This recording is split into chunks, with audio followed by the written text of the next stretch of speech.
We often talk about monsters and how they sometimes get a bit of a raw deal in mythological stories, like their intentions were pure.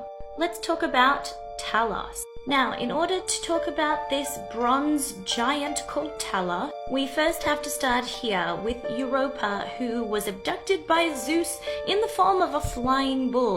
This is crazy, that's literally just a painting of me. Europa's always got like nice curls. Anyway, so when Zeus abducted Europa, they went woo over to here on the island of Crete. It was on Crete where Europa ended up having lots of children by Zeus. But she was a Phoenician princess, so people were looking for her. And in order to ensure that Europa would stay hidden, Zeus employed this guy called Talos to keep watch and guard her. Most of the time, Talos is a giant bronze monster. Sometimes he's a bull, but let's go with the monster version. He was made entirely out of bronze and he had one vein.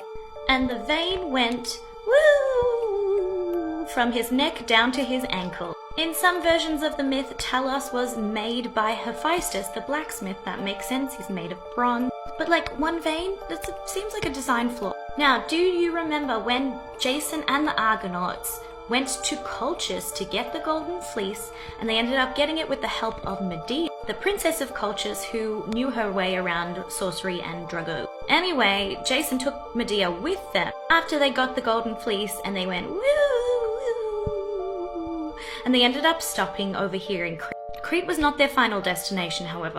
But because Talos, the giant bronze giant monster, was on Crete guarding the island from newcomers, Talos started hurling great big rocks at Jason and the Argonauts on their ship. This is where Medea comes in again. Now, Medea either gives Talos a bunch of druggo or convinces him to let her undo his one vein pin. His vein was sort of like protected by a pin.